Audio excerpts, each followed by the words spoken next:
إذا جاء نصر الله والفتح إذا جاء نصر الله والفتح ورأيت الناس يدخلون في دين الله أفواجا. Listen, you need to break it down a little. You memorize this. I know, but when I say it like this, it's harder. ورأيت الناس ورأيت الناس يدخلون في دين الله أفواجا في دين الله أفواجا فسبح بحمد ربك واستغفر إنه كان توابا.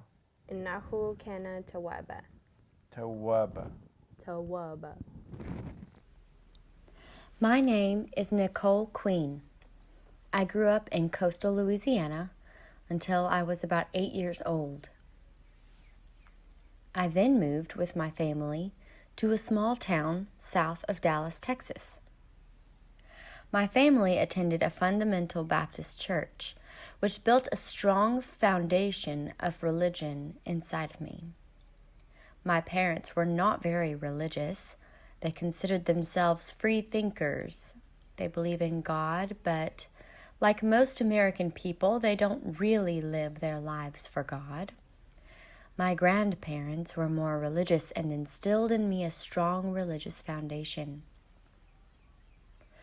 Later, I became an event photographer in Dallas, and most of my work was at nightclubs.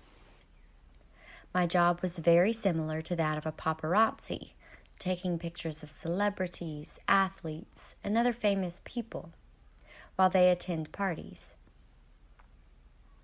It was a really crazy lifestyle, having to be at parties, doing everything at nighttime, and sleeping most of the day.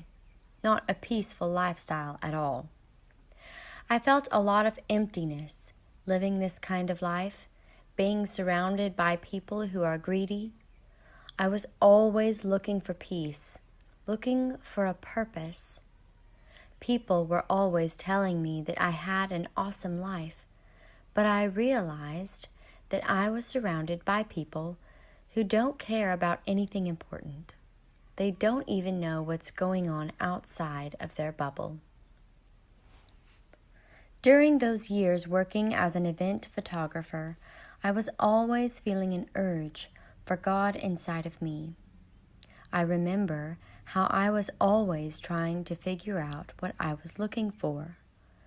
I had nightmares where I am searching for something that I can't find. I did know some Muslim people who were not very religious. I was exposed to Islam a little bit from friends who didn't drink, friends that were a bit different. I would ask them, "How come you don't want to go here or there?" And they would answer that they don't hang out at such places because they are Muslim. One night after a photo shoot, I met my future husband, Hassan, while visiting some friends. He was going through a time of soul-searching similar to mine. He was born a Muslim, but was not practicing his religion. When we met, we related to each other's struggles.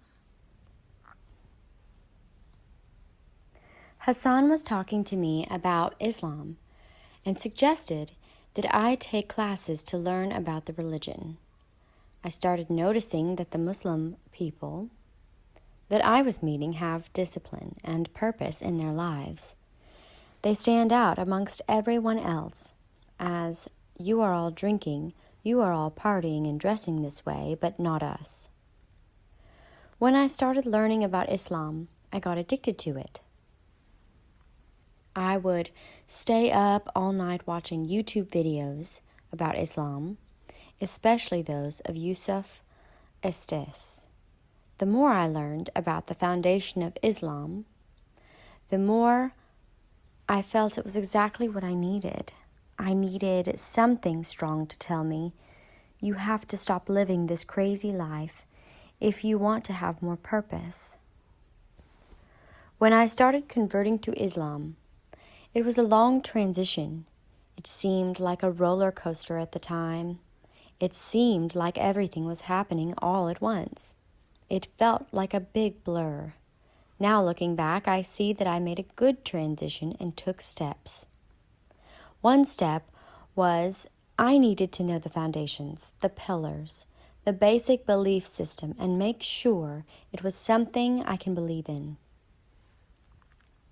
In April 2007, I finally decided to embrace Islam and took my Shahadah.